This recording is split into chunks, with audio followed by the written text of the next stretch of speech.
혹시 이 사연을 들으시는 당신이 지금 어떤 아픔이나 혼란 속에 있다면 조금만 더 걸어가 보세요. 지금 이 순간도 당신의 이야기가 어딘가에서 단단하게 빚어지고 있는 과정일지도 모르니까요. 안녕하세요. 저는 올해로 72이 된 김정희라고 합니다. 남편이 세상을 떠난 지 벌써 8년이 지났습니다. 그가 지어준 집을 아들에게 빼앗긴 사연을 이야기해 볼까 합니다. 그 집은 말하자면 우리의 인생이 오롯이 녹아든 공간이었습니다. 결혼하고 처음엔 방 2칸짜리 단칸방에서 시작했죠. 남편은 낮에는 공사 현장에서 일하고 밤엔 막노동을 뛰며 손에 굳은 살이 박이도록 일했어요.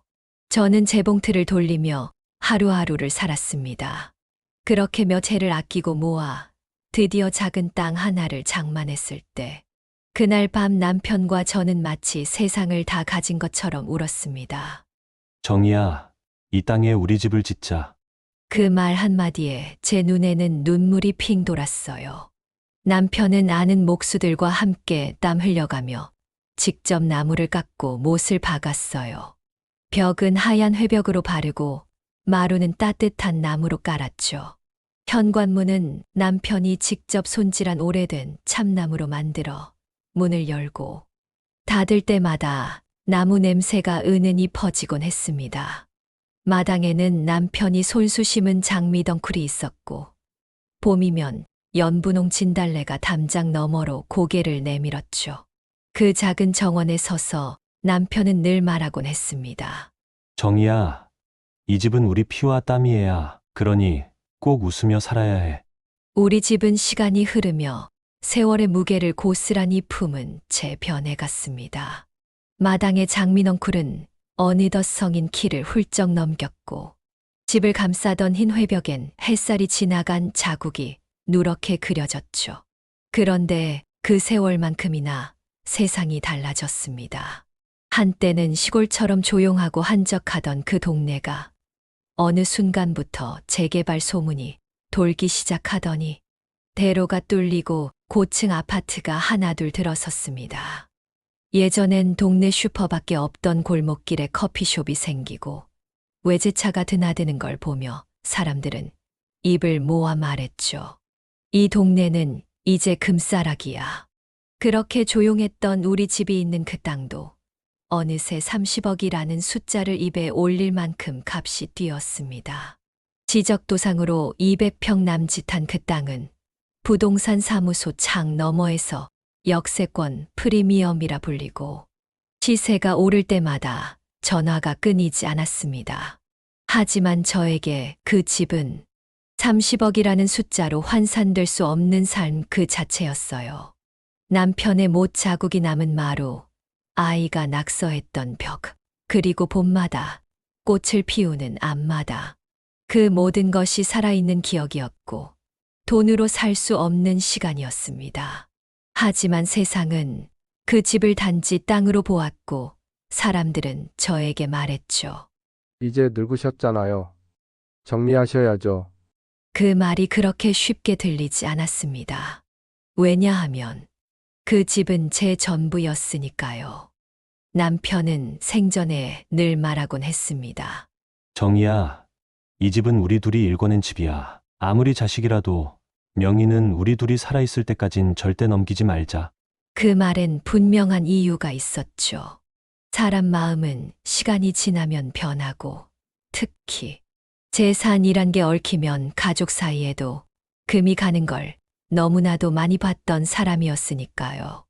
남편이 떠난 뒤에도 저는 그 말을 가슴에 새기고 살았습니다. 하지만 시간이 흐르며 상황은 달라졌죠. 집의 가치가 올라가니 세금대 문제 때문에 고민을 하니 지인들은 아들에게 명의를 이전해 주라고 했어요. 이제 연세도 있으시고 아드님 명의로 살아생전에 명의 이전을 하는 것이 세금도 많이 줄어드니까 서로 좋은 거 아닌가요? 이때쯤에 아들도 나에게 말하기를 엄마 땅 안 팔게요. 걱정 마시고 저한테 이전하세요. 라고 말했습니다.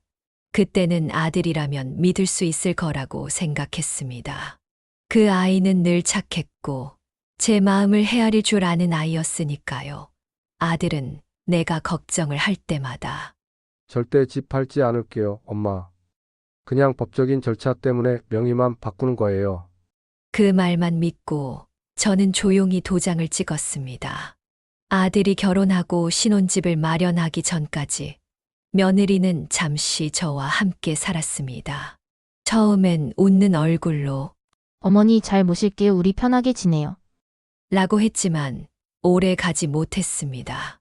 하루는 제가 평생 함께한 친구들을 집으로 초대했을 때였어요. 우리 셋이 모이면 늘 따뜻한 차에 떡 한 접시 두고 옛 이야기 나누는 게 낙이었죠. 그날도 조용히 웃음꽃을 피우고 있었는데 며느리가 퇴근하고 들어오더니 인사를 하지도 않고 인상을 찌푸렸습니다. 다음 날 아침 아무렇지도 않은 얼굴로 저에게 말하더군요. 어머니 친구분들 이제는 집에 너무 자주 안 오셨으면 좋겠어요. 요즘 저희 집 냄새 배는 것 같기도 하고 분위기도 좀 부담스러워요. 말은 공손했지만 말투엔 분명한 단호함이 담겨 있었죠. 그날 이후 저는 친구들을 다시 초대하지 못했습니다. 대신 공원 벤치나 근처 분식집에서 눈치를 보며 만나야 했죠. 어느 날은 며느리가 친구들을 데려온다며 저에게 이렇게 말했습니다. 어머니, 오늘 저녁에 제 친구들이 오거든요. 그러니까 오후쯤 나가 계시면 좋을 것 같아요. 요즘 어머니 냄새도 좀 나고 친구들이 불편해할 수 있잖아요. 저는 순간 말을 잃었습니다. 그 말 속엔 저를 사람으로 대하는 최소한의 예의조차 없었습니다. 그날 저는 큰 길을 따라 한참을 걷다가 동네 도서관 의자에 앉아 밤 9시가 넘어서야 집에 들어올 수 있었습니다. 그러자 며느리는 대뜸 말했죠. 이제 들어오셨어요? 좀 더 일찍 오셨으면 불편할 뻔했네요. 그 말에 웃는 얼굴 하나 없었습니다. 음식에 대해서도 그랬습니다. 제가 정성껏 끓인 된장국을 두고 며느리는 냄새가 심하다며 창문을 활짝 열었고 이제는 저희 입맛에 안 맞아요. 어머니가 좋아하시는 건 따로 하세요. 라며 은근히 부엌을 자기 구역으로 선 그었습니다. 무엇보다 저를 가장 아프게 했던 건 아들의 침묵이었습니다. 이 모든 상황을 알면서도 아들은 저를 외면했습니다. 어쩌다 한마디 하려 해도 며느리가 말했습니다. 당신 엄마 편들 거야? 나 지금 스트레스 너무 받아. 그러면 아들은 입을 꾹 다물고 방으로 들어갔습니다. 그렇게 저는 집 안에서 투명인간처럼 살아야 했습니다. 내가 살던 집에서 발 뻗고 쉴 자리를 잃었습니다. 어느 날 며느리가 아들에게 집을 팔고 따로 이사 나가자는 소리를 우연히 듣게 되었습니다. 여보, 이 집은 우리 이름으로 돼 있는데 왜 아직도 어머님이 사세요? 이 집 처분하면 아이들 교육비도 되고 차도 바꿀 수 있는데. 그 말들이 제 귀에 들어왔을 때 남편의 당부가 뼈처럼 사무쳤습니다. 남편은 죽을 때까지 집 명의를 가지고 있으라고 했는데 후회가 되었습니다. 그 집에서 남편과 함께한 시간, 아이를 키운 기억, 그 모든 게 아직 제 마음에 선명한데 세상은 이제 그 집을 단순히 돈이 되는 땅으로만 보기 시작한 겁니다. 밤에 혼자 마루에 앉아 오래된 나무 바닥을 쓰다듬으며 눈물이 고이곤 했어요. 여보, 당신 말이 맞았어요. 그 집은 그냥 집이 아니었는데 당신 없으니 나 혼자 어떻게 이걸 지켜야 할지 모르겠어요. 아들은 날마다 집을 팔아야 한다고 재촉했습니다. 돌이킬 수 없게 되었습니다. 엄마, 우리도 애가 생기면 분가해야 되잖아요. 넓은 집이 꼭 필요하단 말이에요. 저는 단호히 말했죠. 이 집은 아버지랑 내가 피땀 흘려 지은 집이야. 내가 결혼 전에 했던 말 기억 안 나니? 이 집은 절대 엄마 거라고 했잖아. 아들은 잠시 머뭇거리더니 말없이 시선을 피했습니다. 그 자리에 있던 며느리는 말끝을 이어받았습니다. 어머니, 너무 감정적으로 생각하시지 마세요. 요즘은 다들 그렇게 살아요. 집이란 게 감정으로만 붙잡고 있을 순 없잖아요. 그 순간 저는 알았습니다. 얘들은 이미 마음을 정했구나. 며칠 뒤 갑자기 부동산 중개인이 집을 보러 오겠다고 했습니다. 아드님이랑 며느님께서 집 보여주기로 하셨어요. 저는 믿기지 않아 아들에게 전화를 걸었습니다. 너 지금 뭐 하는 거야? 나한테 한마디 상의도 없이. 하지만 아들은 그저 한숨만 쉬며 말했습니다. 엄마, 더 이상 이렇게 사는 거 의미 없잖아요. 빌라 하나 얻어줄 테니까 거기로 가세요. 생활비도 드릴 거고 엄마도 혼자 지내기 편하실 거예요. 저는 떨리는 목소리로 대답했습니다. 엄마를 이렇게 몰아내는 게 편하게 해주는 거니? 아들은 아무 말이 없었습니다. 그 침묵이 더 잔인했습니다. 며칠 후 집엔 낯선 사람들이 하나둘 들락날락 하기 시작했고 도배며 인테리어 수리며 갑작스레 바뀐 공기 속에서 저는 살아있는 사람인데 집에서 쫓겨나는 느낌을 받았습니다. 매매 계약 오늘 끝났어요. 며느리가 대수롭지 않게 말했습니다. 이젠 어머니도 준비하셔야죠. 짐 얼른 싸시는 게 좋을 거예요. 그 말에 다리에 힘이 풀려 주저앉고 말았습니다. 그 집은 제 전부였고 제 남편의 땀과 아이의 웃음과 제 청춘이 다 담긴 곳이었는데 이제는 제 짐이 되어 내쫓기게 된 겁니다.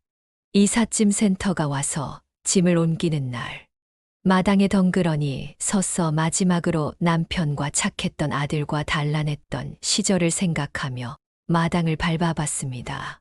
속으로 남편에게 말했습니다. 여보, 우리 집이 없어졌어. 그토록 지키라던 집을 내가 못 지켰어요. 아들과 며느리는 새 아파트로 웃으며 이사를 갔고 저는 그들이 정해준 외진 동네의 좁고 축축한 빌라로 홀로 옮겨졌습니다. 쫓겨나듯 이사 온 빌라는 오래된 벽지에서 곰팡이 냄새가 배어나왔고 바닥은 찬기가 내려앉아 밤이면 무릎이 쑤셨습니다. 마당도 없고 햇살도 들지 않아 전처럼 장민넝쿨을 바라보며 차 한 잔 마실 생각조차도 사치가 되어버렸습니다. 생활비는 처음 2달뿐 그 이후로 아들은 아무 말도 없었습니다. 전화는 꺼져 있거나 통화할 수 없는 상태라는 기계음만 들릴 뿐이었습니다. 며느리는 아이의 번호를 차단해버렸습니다. 그렇게 하루하루 돈은 바닥을 드러냈습니다. 마트에서 한 봉지만 원이 넘는 사과를 집어들었다가 다시 내려놓고 정육 코너 앞에서는 한참을 서 있다가 결국 빈손으로 돌아섰습니다. 나중에 살게요. 그 말이 입에 붙었지만 돌아서며 눈물이 고이곤 했습니다. 병원도 제대로 갈 수 없었습니다. 잦은 속쓰림과 두통의 동네 의원이라도 가보면 위염도 있으시고 우울감도 심하신 것 같아요. 약은 꼭 챙겨 드셔야 해요. 라며 처방전을 주지만 약값조차 없어 조제실 앞에서 돌아서야 했습니다. 그렇게 아파도 혼자여서 서럽고 참아야 했습니다. 자식에게 버림받았다는 생각은 마음속 깊이 화병으로 내려앉았고 밤마다 가슴이 조이고 열이 올라와 스스로 식은 물을 적셔 이마에 올려야 했습니다. 그러던 어느 날 우연히 길에서 오래전 이웃이었던 윤숙이를 만났습니다. 어머, 정희 이모님 아니세요? 세상에 얼굴이 왜 이렇게 상하셨어요? 그 말에 눈물이 왈칵 쏟아졌습니다. 윤숙이는 예전부터 인정 많던 후배였고 지금은 변호사 사무실에서 상담 업무를 돕고 있다 했습니다. 사정을 들은 그녀는 두말 않고 저를 끌고 변호사 사무실로 데려갔습니다. 이모님, 아무리 아들이라고 해도 그 집을 명의만 바꾸게 만든 과정이 부당했다면 부당이득 반환이나 명의신탁 해지로 다툴 수 있어요. 특히 생계가 어려운 상황이면 사기나 기망에 의한 명예 이전으로도 볼 수 있고요. 변호사의 말이 한 줄기 빛처럼 들렸습니다. 하지만 그 아이가 처음엔 약속했어요. 집은 영원히 제 거라고. 난 그냥 그 말을 믿은 죄밖에 없는데. 그 말에 변호사는 고개를 끄덕이며 말했습니다. 그 믿음을 악용한 겁니다. 그건 죄예요. 지금이라도 권리를 되찾을 수 있도록 도와드릴게요. 윤숙이도 말했습니다. 이모, 너무 늦지 않았어요. 세상이 다 등 돌려도 사람은 결국 사람으로 사는 거예요. 이제라도 힘내요. 저희가 도울게요. 그날 처음으로 따뜻한 국 한 그릇을 먹으며 눈물이 났습니다. 배가 고파서가 아니라 오랜만에 사람 대접을 받았다는 생각에, 그리고 내가 다시 사람답게 살아갈 수 있다는 희망이 스치기 시작했습니다. 며칠 후 윤숙이와 함께 법률사무소를 다시 찾았습니다. 변호사는 어머니가 명예 변경 당시의 상황, 아들의 말, 재산의 분할 흐름 등을 꼼꼼히 메모했습니다. 이 경우 명의신탁 해지를 통해 소유권을 다시 돌려받을 가능성이 있습니다. 또한 기망행위 즉 아들의 고의적인 속임수가 있었다면 형사소송으로도 대응이 가능하죠. 말은 어려웠지만 그 설명 하나하나가 나의 심장을 조금씩 뛰게 했습니다. 죽은 남편과 함께 일궈낸 집, 그리고 그 안에 담긴 시간들이 그냥 종이장 몇 장으로 사라져선 안 된다는 걸. 이제라도 바로잡을 수 있다는 희망이 피어오른 것이었습니다. 변호사는 바로 내용 증명을 작성해 보냈습니다. 귀하가 현재 보유 중인 부동산은 피신청인의 생활 터전이자 신탁적 명예 이전이 이뤄진 것으로 이를 부당이득으로 간주하고 법적 반환을 청구합니다. 며느리는 내용을 받아보자마자 분노에 찬 목소리로 전화를 걸어왔습니다. 어머니, 이게 무슨 짓이에요? 이제 와서 이러면 저희도 가만 안 있어요. 그래, 이젠 가만 안 있을 거야. 어머니는 차분히 대답했습니다. 너희는 나를 엄마로도 사람으로도 대하지 않았잖니. 이젠 나도 내 몫을 찾을 거야. 아들은 처음엔 전화를 피했습니다. 그러다 며칠 뒤 어렵사리 한 통의 전화가 왔습니다. 엄마, 우리 그냥 조용히 해결하면 안 될까? 소송은 너무 가족끼리 그건 아니잖아. 그 말에 나는 한참을 침묵하다 조용히 말했습니다. 가족은 서로를 지켜주는 사람이야. 넌 엄마를 내쫓고도 가족이라 할 수 있니? 한편 나의 건강은 여전히 좋지 않았습니다. 그동안 화병으로 망가진 위는 위궤양으로 악화되었고 조용히 알아오던 관절염도 날씨만 흐려지면 퉁퉁 부어올랐습니다. 하지만 예전처럼 병원비 때문에 주저하지 않았습니다. 윤숙이가 사회복지기관을 통해 법률구조공단과 무료진료소도 연결해 주었기 때문입니다. 작은 도움들이 쌓이자 나는 처음으로 혼자 사는 방 안에 해바라기 꽃 하나를 놓을 여유가 생겼습니다. 이제라도 나를 지키고 싶어요.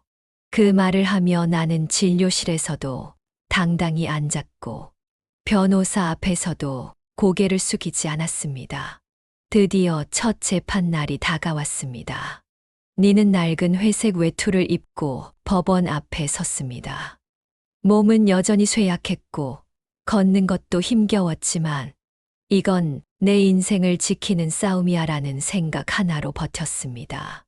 재판정에는 아들과 며느리도 나와 있었습니다. 며느리는 고급 코트를 입고 단정한 모습으로 앉아 있었고 아들은 고개를 숙인 채 한마디도 하지 않았습니다. 하지만 이내 그들의 반격이 시작됐습니다. 저희는요, 어머니가 자발적으로 명의를 넘기셨습니다. 며느리는 차분한 목소리로 말했습니다. 심지어 집을 팔자고 한 것도 어머님이 먼저였어요. 생활비도 충분히 드렸고요. 저희는 전혀 억지로 한 게 없습니다. 그 말에 재판장은 조용히 고개를 끄덕였고 방청석에서는 몇몇 사람들이 수군거리는 소리가 들렸습니다. 어머니가 자발적으로 줬다는데 왜 소송을 하나? 그때 아들도 말을 이었습니다. 엄마가 힘들어하셔서 저희가 도와드리려고 했던 것뿐이에요. 이제 와서 이런 소송을 하시니까 너무 당황스럽고 슬픕니다. 말끝엔 눈물까지 살짝 고여 있었습니다. 나는 손에 쥔 종이를 꼭 쥐었습니다. 그 종이는 아들이 결혼 전에 써줬던 자필 메모였습니다. 이 집은 엄마 거예요. 단지 법적인 문제 때문에 명의만 바꾸는 거니까 걱정 마세요. 그리고 윤숙이의 조언에 따라 아들의 목소리가 녹음된 음성 파일도 제출했습니다. 엄마, 절대 이 집 팔 생각 없어요. 걱정 마세요. 이건 그냥 서류상 문제예요. 변호사는 침착히 말했다. 이 사건의 핵심은 명예 이전이 아니라 그 명의를 신뢰하고 넘긴 정서적 신탁을 배신한 행위입니다. 자식을 믿고 넘긴 부모의 마음을 재산으로 이용해버린 것 자체가 문제입니다. 며느리는 얼굴이 굳었고 아들은 시선을 내리깔았습니다. 하지만 그들은 쉽게 물러나지 않았습니다. 며칠 뒤 SNS와 이웃 단톡방에 이런 소문이 돌기 시작했습니다. 요즘 뉴스에 나오는 노인 소송 있잖아. 자식한테 집 주고 이제 와서 소송 거는 억지 부모래. 자식 등골 빼먹는다고 하더라. 복도 많지. 누군가 악의적으로 퍼뜨린 이야기였습니다. 나는 시장에서도 교회에서도 수군거리는 눈초리를 감당해야 했습니다. 심지어는 오랜 지인이 정이야, 넌 그 좋은 아들을 왜 그렇게까지 했니? 하고 묻기도 했습니다. 나는 울지 않았습니다. 대신 조용히 약봉지를 정리하고 낡은 수첩에 써두었던 그날의 며느리 말을 다시 꺼내보았습니다. 냄새 난다. 나가 있어라. 이 집은 우리 거다. 모두 현실에서 있었던 일들이었습니다. 그날 밤 윤숙이는 나의 손을 꼭 잡고 말했습니다. 이모, 그 사람들은 거짓을 포장할 수 있어도 이모가 걸어온 시간은 가짜가 아니에요.